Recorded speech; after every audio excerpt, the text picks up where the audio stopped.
Ano ba ang apelido ni Jesus? Pag-usapan po natin yan sa devotion natin na ito. Magandang araw po sa bawat isa sa inyo. Welcome back to our 365 Daily Devotions Seminary Edition. Binabati ko po muna si Joseph John Pino, Noel Mendoza, and Raquel Sigera. Maraming salamat po sa inyong pagsubaybay dito sa ating mga devotions. I hope malaking tulong po ito sa inyong paglagong spiritual. Na yung topic po natin ngayon ay patungkol kay Jesus, the Messiah. Ang ating Panginoong Jesucristo, siya ang Mesias. Now, ano po ba ibig sabihin ng Messiah? Jesus as the Messiah means He is God's anointed Savior. The one promised through the prophets to rescue, restore, and reign. He fulfills Israel's long-awaited hope through His life, death, and resurrection.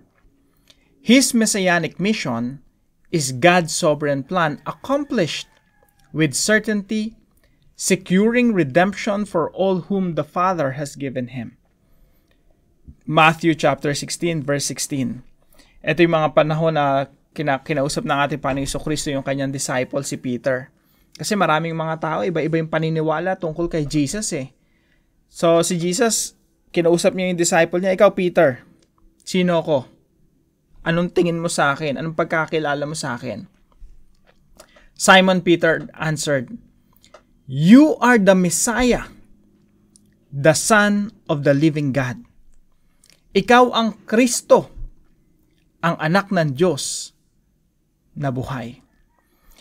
Now, dito po sa pag-aaralan po natin, ang pinakatanong natin dito, ano nga ba apelyido ni Jesus? Marami po kasing tao, marami mga Christians, pag sinabi nilang Christ, akala nila apelyido ni Jesus yon.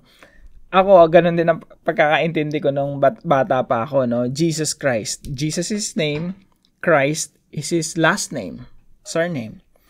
Na yung Christ po, ito po ay title. Kumbaga, titulo ni Jesus Christ bilang Messiah. Yung Messiah po, tsaka Christ, pareho lang po yon.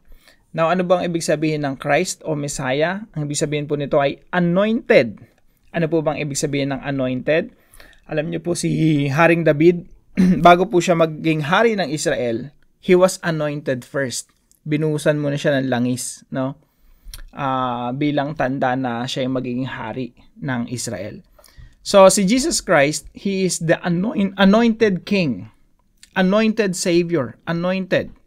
Ibig sabihin, nakatakda talaga siyang maghari. At pinili siya ng Diyos, ang Diyos mismo ang nag-anoint sa kanya. I have installed my king on Zion, sabi ng ating Diyos sa Psalm chapter 2. Noong unang panahon, dumako muna tayo sa apelido. No? Noong unang panahon, ang pinaka-apelido ng mga tao, halimbawa, James, isa sa mga disciple ni Jesus, ang pagkakakilala sa kanila, James, son of Alphaeus, no? John, son of Zebedee. Ibig sabihin, si John na anak ni Zebedee. Si James na anak ni Alphaeus. Mga ganun yung mga pangalan nila. Kung ano yung pangalan ng tatay nila, yun lang din yung idudugtong. No? Si Russell na anak ni, let's say, ni Pablo. No? Russell na anak ni Pablo. Si Juan, anak ni Pedro. Ganon. Later on, nag-develop siya sa panahon natin ngayon. Kinukuha na natin yung apelido ng tatay natin.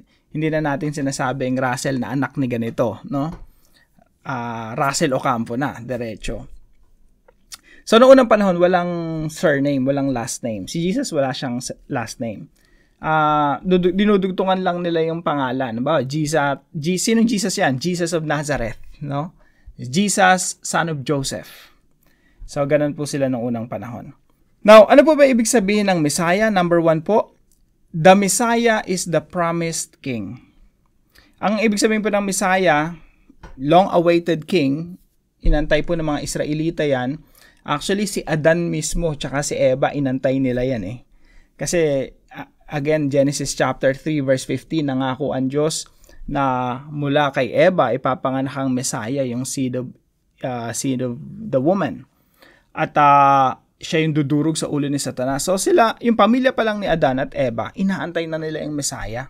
Hanggang sa panahon ni Abraham, inaantay nila yan. Panahon ni Moses, panahon ng mga Israelita, panahon ni David, tsaka yung mga prophets.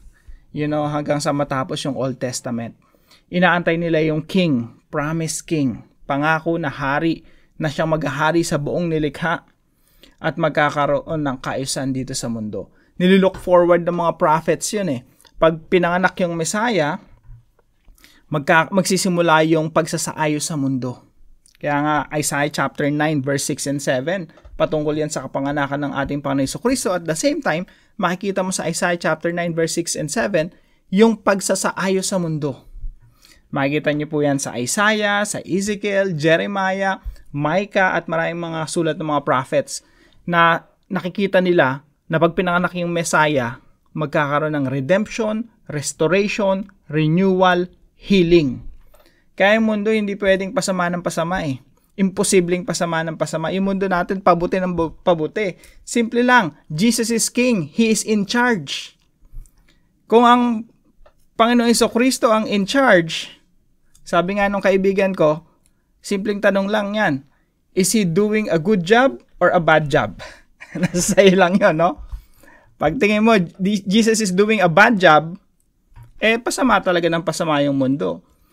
Pero sabi ng kaibigan ko, isa lang naman yung sagot dyan eh. Jesus is doing a good job and He's doing it well. And Jesus is in charge. Kung saan siya naka-in charge, inaayos niya yun.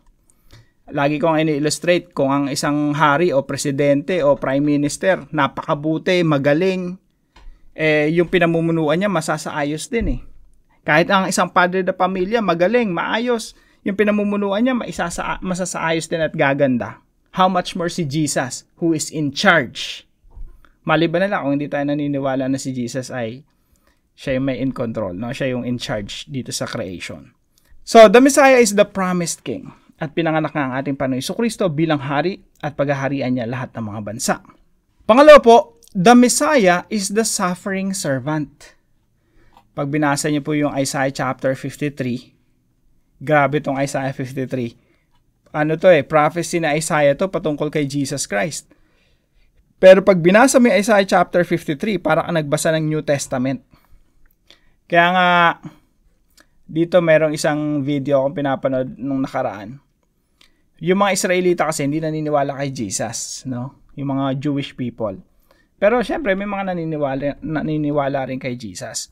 Pero sila ayaw nilang, talaga hanggang Old Testament lang sila, ayaw nila ng New Testament. Pero sa video na to, pag pinanood po ninyo to, He was crushed for our iniquities. Punishment that brought us peace was on Him, and by His wounds we are healed. By His wounds we are healed. So where is this from? The Old Testament or the New Testament? I'm going to say the other one because it doesn't say. So, ito Isaiah 53 yung binabasa ng Christian. Binabasa niya. Habang nakikinig yung mga Hudyo, ang naiisip nila New Testament yun. Pero bigla sila magugulat, yung sariling Old Testament nila ang nagpapahayag patungkol kay Kristo. And Jesus Christ is the suffering servant. Hindi sila makapaniwala na si Jesus, yung Messiah, magsasuffer, magdudusa. Pero ayun po nakalagay sa Isaiah 53. Surely He took up our pain and bore our suffering. Yet we considered Him punished by God, stricken by Him and afflicted.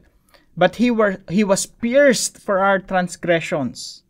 Saan po ito nangyari? Sa krus ng Kalbaryo. Sinibat siya dahil sa ating mga kasalanan. He was crushed for our iniquities. The punishment that brought us peace was on Him, and by His wounds we are healed. Sa pamamagitan ng mga sugat ng ating Panginoon Jesucristo, nagkakaroon ng kagalingan sa atin. Kagalingang spiritual, restoration ng ating relationship sa Diyos, at kaayusan dito sa mundo. So the Messiah is the suffering servant.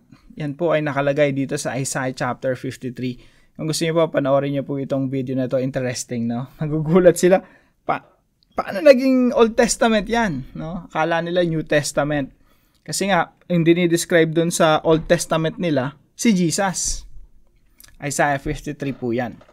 Pangatlo po, the Messiah will fix the broken world. Kagaya nga po ng mga nilook forward ng mga propeta, sila Daniel, Isaiah, Micah, maging mga propeta sa Old Testament, kahit sila Abraham at si David, Nilulook forward nila yung pagsasaayos dito sa mundo sa pamamagitan ng Messiah. Pag pinanganak ang Messiah, siya yung maghahari at yung mundo aayusin niya. At alam niyo po ba kung anong method, anong strategy ni Jesus para maayos yung mundo? Simpleng-simple lang. Minsan lang, hindi natin makita. Hindi natin mapanampalatayahan na yun ang strategy ni Jesus. Alam niyo po kung ano yung strategy ni Jesus para ayusin yung mundo? Isang salita lang po. Discipleship. Discipleship. Yun po yung ibinigay niya sa kanyang mga alagad. Sabi niya, ito ang strategy ko. Go, disciple the nations. Teach them to obey everything I have commanded you. Lahat ng mga ethnic groups, lahat ng mga bansa sa mundo, turuan niyo silang sumunod sa lahat ng inuutos ko. Disciple them. Tanong, mangyayari ba yan? Of course. Maraming mga Kristiyano nga lang, hindi mapanampalatayahan na mangyayari talaga yun. Na magtatagumpay yung Great Commission. And I hope kayo at ako, tayong lahat, nananampalataya tayo na magtatagumpay yung Great Commission. At pag nagtagumpay yan, aayos at patuloy na maayos yung mundo. Now, bilang application po sa pinag-aaralan natin na ito, ABC, letter A, aspire. Aspire to become a radical disciple of King Jesus. I-aspire natin, naisin natin, mag-level up tayo, let's elevate our obedience to Christ. Yung salitang radical kasi napakapangit pakinggan, radical yan. Naisip agad natin, mga nagsusot ng dinamita, tapos papasabugin yung sarili para maging terror, magkalat ng terror, yung mga terrorist acts. Parang yung mga suicide bombers, no? Radical kasi sila eh. Pero isipin nyo, yung mga yun nga, sumusunod dun sa kanilang pananampalataya, sa kanilang mga nag-uutos sa kanilang relihiyon, sa kanilang mga teacher, para gawin yun. How much more tayo? We have Jesus telling us, go disciple the nations. We have Jesus Christ telling us what to do. Kung sila nga naging radical dahil sa religion nila, how much more tayo na kiniklaim natin na totoo yung pananampalataya natin at si Jesus, He is the truth. Aspire to become a radical disciple of King Jesus. Yung mga disciples ni Jesus Christ long time ago, they were radicals. Talagang buwis buhay. Pinaglingkuran nila ang ating Panginoon Jesucristo. Isang challenge po sa atin, elevate. Itaas natin yung level ng ating paglilingkod sa ating Panginoon Jesucristo. Letter B, pangalawa, believe that Jesus is in charge of all creation. Kung si Jesus ang in charge, maayos ang mundo. Maliban na lang, kung tingin natin kay Jesus, mahinang nila lang. No? Lord, ang hina mo naman. Parang hindi mo kayang ayusin yung mundo. Jesus is in charge of all creation. Kaya magkakaroon talaga ng kaayusan sa mundo. Ang pinakamagandang gawin natin, mga kapatid, para very practical, ipakita natin sa mga tao na si Jesus, He is in charge of our lives, ng ating mga buhay. Pakita natin yung transformation natin, yung pagbabago natin, para makita nga ng mga tao sa paligid natin, oy, itong tao na to, pinaghaharian ni Kristo.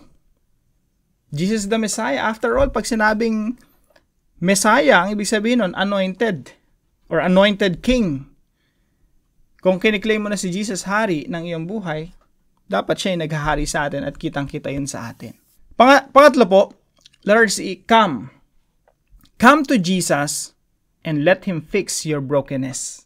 Mayroon po tayong kanya-kanyang brokenness, mga kapatid. Pwedeng broken ka in terms of relationship, broken ka in terms of your childhood, no? Marami tayong mga issues in the past. Pwedeng broken ka in terms of, sa family mo. Pwedeng broken ka kasi ang daming nakasakit sa'yo. Pwedeng broken ka kasi, o literally broke. No? Wala kang pera, no? Sama mo na rin yun. All kinds of brokenness. Lahat ng yun, ilapit natin sa Panginoon. Lord, please fix me. Wala makakapag-ayos sa akin. Not even myself. Kayo lang makakapag-ayos sa akin. Fix me, Lord. You are my King, my Lord. Para po sa ating discussion, what area of your life needs healing right now? Tayo po'y manalangin. Father, thank you for sending Jesus as the promised Messiah, who brings salvation, hope, and restoration. Help me understand more deeply how He fulfills your plan and graciously invites me into His kingdom. When doubts rise or challenges feel heavy, remind my heart that Christ rules with wisdom, compassion, and power. Teach me to align my choices with His will and to trust His timing in every season. Shape my devotion so I may live faithfully under His reign. I offer my praise and surrender to You. In Jesus' name, Amen and Amen. Maraming salamat po kay Pastor Calvin na partner natin sa devotion natin na ito. Salamat po sa inyo. At kung kayo po may natutunan sa devotion natin na ito, ipalam nyo lang po sa comment section right below this video.